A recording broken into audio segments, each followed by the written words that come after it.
Hey guys, welcome to my channel natural learning. इससे पहले video में हमने प्रियम्बल के बारे में पढ़ा था। आज उसी सीरीज़ में हम कॉन्स्टिट्यूशन का पार्ट फर्स्ट यानी भाग 1 डिस्कस करेंगे, जो कि यूनियन एंड इट्स टेरिटरी है, जिसे संघ एवं उसके राज्य क्षेत्र कहते हैं।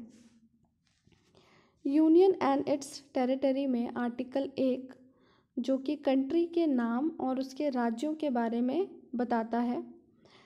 असेंबली में कुछ मेंबर्स के द्वारा ट्रेडिशनल नाम भारत और मॉडर्न नाम इंडिया सजेस्ट किया गया था, जिसको बाद में कॉन्स्टिट्यूशन में दोनों ही नाम को कंसिडर किया गया है। India, that is Bharat, shall be union of state. दूसरी महत्वपूर्ण बात यह है कि इसमें 28 स्टेट एंड 8 यूनियन टेरिटरीज़ हैं। इनके बारे में शेड्यूल 1 में मेंशन किया गया है। यदि किसी राज्य के बारे में जानकारी हासिल करनी हो तो शेड्यूल में जाएंगे, शेड्यूल 1 में जाएंगे, यानी राज्यों को पहली सूची में रखा गया है। हमारा भारत देश यूनियन कहलाता है। इसको समझने से पहले हम ये जान लेते हैं कि 3 प्रकार के गवर्नमेंट में डिफरेंस क्या है। यूनिटरी, फेडरल एंड कॉन्फेडरेशन, इनमें पावर्स किस तरह से डिस्ट्रीब्यूटेड है। पहले हम बात करेंगे कॉन्फेडरेशन की। यह एक एग्रीमेंट के तहत इसमें छोटे छोटे राज्य अपनी शक्तियां सेंट्रल गवर्नमेंट को दे देते हैं। इसे हालांकि कमज़ोर इकाई मानी जाती है, क्योंकि इसमें कोई भी राज्य आसानी से अलग हो सकते हैं। Central government has no control over the state. Central government का कोई भी कंट्रोल नहीं होता है स्टेट या रीजन के ऊपर। फेडरल की बात करें तो फेडरल में इसमें भी एग्रीमेंट के तहत राज्य अपनी कुछ शक्तियाँ देश को दे देते हैं। इसमें राज्य मिलकर देश का निर्माण करते हैं। इस प्रकार की गवर्नमेंट कॉन्फेडरल की तुलना में मजबूत मानी जाती है। Central government has some control over the state. Central government के पास कुछ कंट्रोल होती हैं जो कि स्टेट्स के ऊपर होती हैं। यूनियन की बात करें यानी यूनिटरी, यूनियन में सारे राज्यों की शक्तियाँ सेंट्रल के पास होती है। इसमें कोई भी राज्य देश से अलग नहीं हो सकता है। इसमें सारे राज्य एक दूसरे से मिले हुए हैं और इनकी शक्तियाँ सेंट्रल गवर्नमेंट के पास होती हैं। Powers rest in the central government. इसमें हमारा देश भारत भी आता है। भारत यूनियन स्टेट है। इन तीनों को हम अब इस वॉल जो के पिक्चर के माध्यम से समझ सकते हैं। इसमें जो मैंने एग्जाम्पल दिया है वॉल का, हम वन ब्रिक को एज अ राज्य या स्टेट कंसिडर कर सकते हैं। कॉन्फेडरेशन में जो ब्रिक्स हैं वह राज्य हैं, हम राज्य उसको मान सकते हैं। यानी कि इसमें जो ब्रिक्स हैं वो लूजली हैं, वो बिखरे बिखरे हैं, यानी कि इनके ब्रिक्स को हम आसानी से निकाल सकते हैं। इसका मतलब है राज्य कभी भी देश से अलग हो सकते हैं। फेडरल में कॉन्फेडरेशन की तुलना में मजबूत माना जाता है, परंतु इसके वॉल की ईंटें जो ब्रिक्स हैं उनको तोड़कर निकाला जा सकता है। ऐसा नहीं है कि तोड़कर नहीं निकाला जा सकता। इसका मतलब यह है कि इसमें भी राज्य, जितने भी राज्य हैं वो अलग हो सकते हैं। अगर एग्रीमेंट टूटता है तो किसी भी सूरत पर राज्य अलग हो सकते हैं। लेकिन अगर हम यूनियन की बात करें तो यूनियन में जो वॉल आपको दिख रही है वो सीमेंटेड वॉल है। इसमें जितने भी ब्रिक्स हैं वो कवर्ड हैं, एक दूसरे के साथ जुड़े हुए हैं और इनके ब्रिक्स को अलग करना बहुत मुश्किल है। इसका मतलब है इसमें सारे स्टेट एक दूसरे से जुड़े हैं। इसमें कोई भी राज्य अलग नहीं हो सकते हैं और भारत भी यूनियन है। अगर हम फेडरल की बात करें तो फेडरल का एक बहुत अच्छा एग्जाम्पल है अमेरिका। इसमें कुल मिलाकर 50 स्टेट हैं और सबके अपने अपने अलग झंडे हैं, अलग अलग फ्लैग्स हैं। ये सारे स्टेट एग्रीमेंट के तहत एक दूसरे के साथ जुड़े हुए हैं।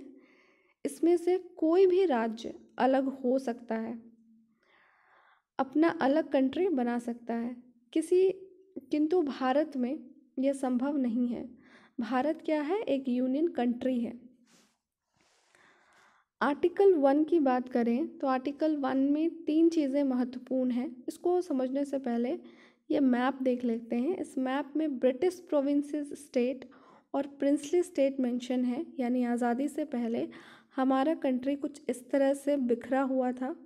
इतने सारे स्टेट्स में बिखरे हुए थे, ब्रिटिश के अलग और प्रिंसली स्टेट्स अलग थे। अब इन सबको यूनाइट फॉर्म में रखा गया है, जिसमें पहला है आपका टेरिटरी ऑफ स्टेट, यानी कि टोटल 28 राज्य को मेंशन किया गया है। दूसरा द यूनियन टेरिटरी, यानी कि टोटल 8 केंद्र शासित प्रदेश हैं, उनको शेड्यूल फर्स्ट में मेंशन किया गया है। एक्वायर्ड टेरिटरी, यानी कि भविष्य में यदि किसी भी राज्य को भारत में मिलाया जाए, किसी दूसरे कंट्री से यदि भारत में राज्यों को मिलाया जाए तो उसे हम एक्वायर्ड टेरिटरी कहेंगे, यानी कि such other territories as may be acquired.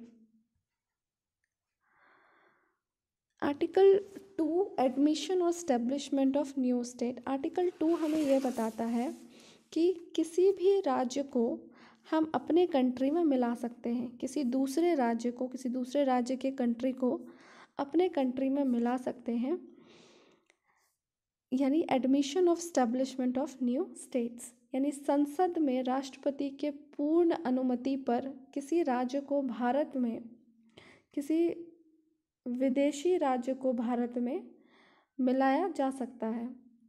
इसका बहुत अच्छा एग्जाम्पल है आर्टिकल 2A, जो कि सिक्किम है। Sikkim to be associated with the union, Sikkim को भी मिलाया गया था, जैसे आर्टिकल अमेंडमेंट 35 1974 सिक्किम को सह राज्य घोषित किया गया था 2A के तहत, लेकिन इसको 36 अमेंडमेंट में 1975 में सिक्किम को 22वां राज्य का दर्जा दे दिया गया था, इसको हमारे कंट्री में मिला लिया गया था।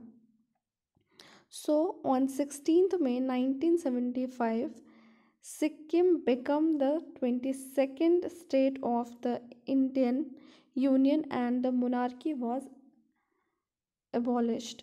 मोनार्की जो थी, मोनार्की वाली सिस्टम, उसको ख़त्म कर दिया गया और सिक्किम को हमारे कंट्री में मिला लिया गया। आर्टिकल 3 की बात करें तो आर्टिकल 3 में राष्ट्रपति की पूर्व अनुमति से भारत के किसी भी राज्य का नाम, सीमा, क्षेत्र में परिवर्तन कर सकती है। संसद राष्ट्रपति की अनुमति से किसी भी राज्य की सीमा, नाम या क्षेत्र में परिवर्तन कर सकती है। Increase the area of any state, यानी भारत के अंदर ही किसी भी सीमा को परिवर्तन करना। इंक्रीजिंग यानी इसको बढ़ाना, डिमिनिशिंग यानी कि घटाना, किसी भी स्टेट को हम घटा सकते हैं, उसकी बाउंड्री को घटा सकते हैं। Alter the boundary of any state, किसी भी बाउंड्री को हम ऑल्टर कर सकते हैं, यानी उसमें परिवर्तन कर सकते हैं। नाम में परिवर्तन कर सकते हैं। इसके कुछ एग्जाम्पल्स हैं, जैसे कि उत्तराखंड को उत्तर प्रदेश से अलग किया गया था 9 नवंबर 2000 को। ऐसे ही छत्तीसगढ़ को मध्य प्रदेश से अलग किया था 1 नवंबर 2000। बिहार को अलग किया गया था, झारखंड को अलग किया गया था बिहार से 15 नवंबर 2000 को। और आंध्र प्रदेश, तेलंगाना को अलग किया गया था आंध्र प्रदेश से 2 जून 2014 को। आर्टिकल 4 की बात करें तो हमारे संविधान के आर्टिकल 2 और 3 में, जो संविधान में फर्स्ट पार्ट में दिए गए हैं, उसके तहत अगर संसद यानी पार्लियामेंट कोई भी कानून या विधि बनाती है तो वह कानून 2 चीज़ों पर परिवर्तन करता है। पहला, अनुसूची में 28 राज्य और 8 केंद्र शासित प्रदेश हैं पहले अनुसूची में। चौथे में राज्यसभा की सीटों का बंटवारा ये मेंशन किया गया है। आर्टिकल 2 और आर्टिकल 3 ये किसी भी सूरत पर क्षेत्रफल को बढ़ाने की बात करते हैं। आर्टिकल 2 कहता है कि किसी भी बाहर के राज्य को अपने कंट्री में मिलाया जाए, और आर्टिकल 3 कहता है कि अपने ही कंट्री के राज्यों में परिवर्तन किया जाए। इसीलिए राज्यसभा की सीटों में अनुपातिक परिवर्तन होना आवश्यक है। यानी कि अगर स्टेट्स बढ़ेंगे या घटेंगे तो उसके हिसाब से राज्यसभा की जो सीटें हैं उनमें भी परिवर्तन अनिवार्य है। अगर कानून आर्टिकल 2 और 3 के तहत बनाते हैं तो वह कानून संविधान संशोधन नहीं समझे जाएंगे। यानी कि इतना आसान है किसी भी राज्य के बाउंड्री को चेंज करना या किसी राज्य को अपने में मिलाना कि उसके लिए संविधान संशोधन करने की भी आवश्यकता नहीं है। सिंपली इसके लिए मेजॉरिटी चाहिए, सिंपल मेजॉरिटी चाहिए इसके लिए राज्य को बनाने के लिए।